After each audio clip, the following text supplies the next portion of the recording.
What's going on, everybody? It's your boy Payne. Welcome back to another Heroes of Crown video. Sorry guys, I was off yesterday. Family things come up, and hell, we're back and we're going to be doing something different. I'm going to be doing two videos today, guys. This is going to be one of two, and today I want to talk about team formations and why they're so important and how you should be forming your team based on your opponents, whether you're going to be doing PVE and more importantly probably PVP, okay? Because most of the rewards in this game that are actually crucial are going to come from PvP, but there are a lot of benefits to having PvE content, and team formation is extremely important, guys. So I want to talk about how to set up your team, and the second video that we're going to follow up on is going to be the best units for each element that you should be focusing on. All right, so we're going to cover water, wood, light, dark, fire, and then of course chaos. We already know who's there. It's just Morian, so we really don't have much to talk about there, but I'm going to focus on each of those elements and tell you within each element who are the main heroes to focus on. And then after that, guys, I was going to create a tier list originally, but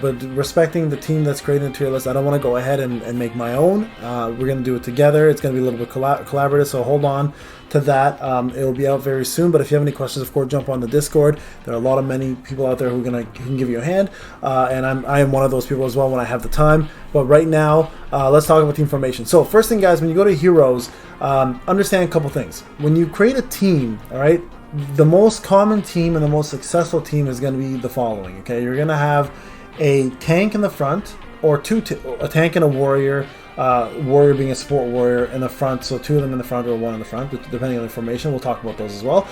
You want to have an assassin with debuffs, which is critical, and you want to have a mage or two. Okay, those are the way I usually do it. Now, rangers are good. There are a lot of good rangers, but in my opinion right now, mages outclass rangers, and assassins just have too much utility. So I keep a ranger out, but of course you can keep one in, and then of course having yourself a healer, right? So a lot of people early on will do two healers, right? So a lot of people do two healers, one DPS and one tank, two DPS and one tank.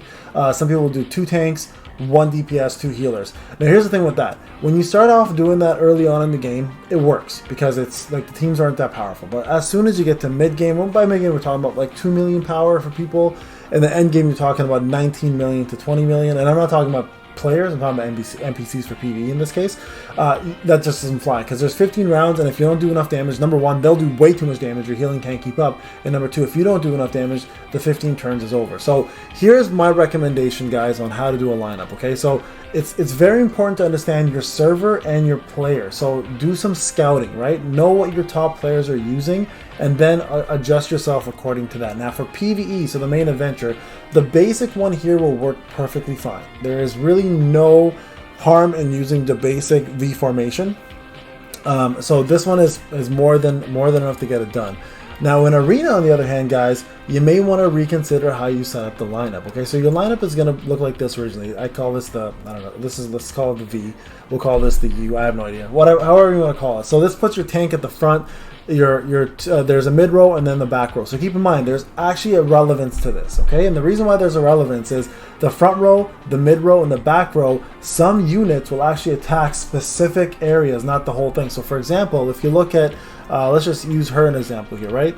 The brand new Lunar Shadow, Alutan. If you look at her skill, her ultimate, her raid skill, she deals damage to people in the front and mid row. So if you're fighting someone like her, you don't want to have a formation like this, right? Your formation actually wants to look a little different. Because she attacks the front row, because she attacks the front row and the mid row, your lineup, you may want to have this instead, right? Because now she's only attacking 1 and 2 characters, versus if you have it the way I had it originally, she'd attack 1, 2, 3. So there is a really big difference with and the value of your formation. All right, so make sure you understand again who you're fighting and who your opponents are. If you guys don't know what the characters do, a lot of people forget this. There is a hero archive available with every single character. Where you have it unlocked or not, it's irrelevant. You can look at a person's move. So if you want to look at somebody and you're like, okay, my opponent runs these 5 characters. What do these characters do, and how should I set up my team formation? This is the way to do it. I'm going to give you guys another example here, okay? So we're going to go to Valkyrie. Valkyrie is a very popular unit, one that is used very often because she has 100% stun when she does her rage skill, and there's no debuffs on the opponent. If you look at the rage skill and you read it, it inflicts damage to based on her attack with the enemy with the most targets. So the row with the most targets. Now I know a lot of people do this, and this is a mistake a lot of people make. Okay, if you go to your heroes and you go to lineup, a lot of people like to run this L or this T formation. All right, backwards T. Okay, this is a problem, and so is this one when you're fighting a Valkyrie, because Valkyrie will actually jump in the middle and strike 1, 2, 3 people. Right, that's a huge issue. So instead, what you want to do, guys, this is another one, the cross, right? This one also causes issues. So all of these three here, Valkyrie is absolutely impeccable at taking your team apart. And she will stun all three characters for the most part, unless you have CC resistance. So it's important to understand who you're battling. So for someone like Valkyrie, you want to use one of these formations here, right? Because she'll only attack two units in one of the rows that have the most, okay? And keeping in mind, understanding that she only attacks from the left to the right. Right, so she'll start off with the left side first, and then attack on the right. That's how her formations work. So keep that in mind when you're playing. So understanding the people you're fighting and why it's so important. Another character that does something similar to that is going to be Howling Wind. Okay, so if you look at Howling Wind special, Terastoya here does a. Sorry, let me go back to her skills. So this move here, she deals damage to the front row with a 24% chance to stun. But then look at this here. She sees through the weak opponent. After a basic attack or a rage attack, she makes an additional attack inflicting 91% damage to the enemies in the frontmost row. Basic attack and rage skills can only be triggered this once per round. So she will actually attack whatever row she's closest to. So if she's on the left side, she's going to attack the left row. If she's on the right side, she's going to attack the right row. So, and she'll attack twice for the most part. So keeping in mind, again, know what you're targeting. So with her, the beauty of her, she doesn't attack the one with the most rows. So in that case, using the T or the backwards T formation or the cross formation actually works really well. Unless she's in the middle, she's not going to attack the middle 3 rows. She's going to attack only one person on the side. So again, please guys, understand how this works. It's absolutely the most valuable thing you'll know.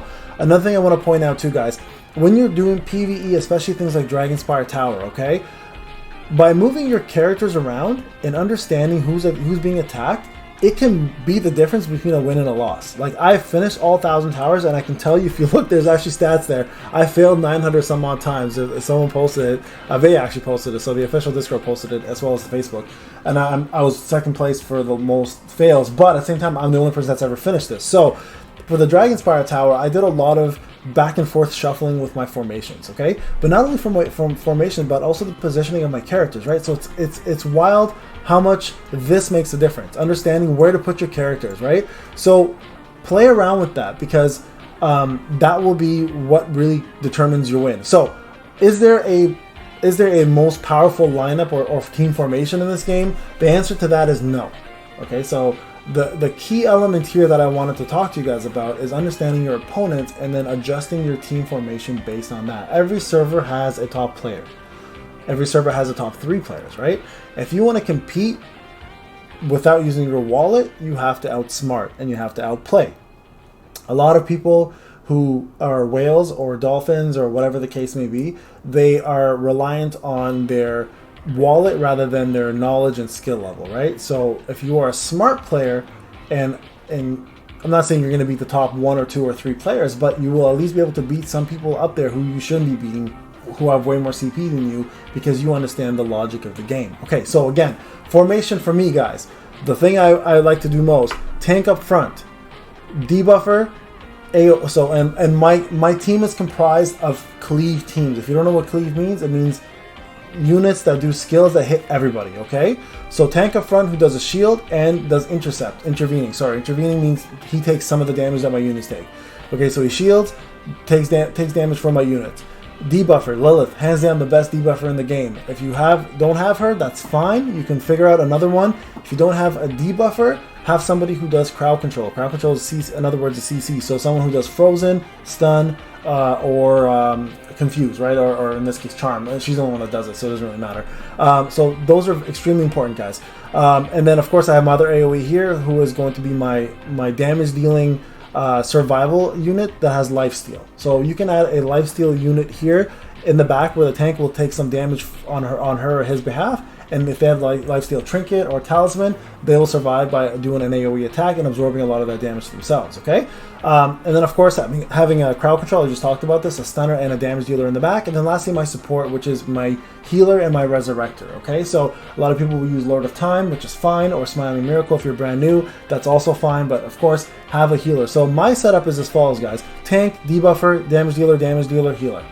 Pretty straightforward. That's going to be majority of you once you reach middle to end game, okay? Most of you from the beginning are going to use Lord of Time, Smiling, and then like a tank up here with 2 damage dealers. That's totally fine as well. One thing I will recommend, guys, if you want to use a single target damage dealing unit, understand that that unit's going to require the most amount of gear in order to do really well in PvP specifically. They'll do a really good job in a single target boss, like a lore battle or myth battle, but they won't do the greatest in PvP unless that damage dealer has a ton of crit damage and a damage buff. So that's my recommendation, guys. One thing I also want to focus on real quick is your counter effects and your total bonuses. This is a pretty critical part of the game, guys. So you do want to deploy heroes of different elements in order to take advantage of this, because the percentages actually will add up pretty quickly. And if you don't have a good setup for this, you're going to be lacking in stats. So not only is it important because of the percentages, but also because those characters within each element are going to be able to be used in the elemental towers, right, where the Dragon Spire is. So there's a bonus to that as well. So there you go. There you guys have it. Focus on getting these stats up, get some of those elements up, and of course, like I mentioned, try to think smart based on your server and who you're playing against, and set up your lineup that way, okay? I gave you examples of Valkyrie, Howling Wind. I gave you examples of Lunar Shadow and how she hits the front and mid, and how to switch that up. So again, the more you know, the better you'll play. It's pretty straightforward. Alright guys, this is video 1 of 2. Hope you enjoyed it. If you have any questions, of course, hit me up on Discord or in the comment section. Thank you for subscribing. Thank you for watching. Hope you guys hit that like button. And again, video 2 coming up very soon. Take care, guys. Talk soon.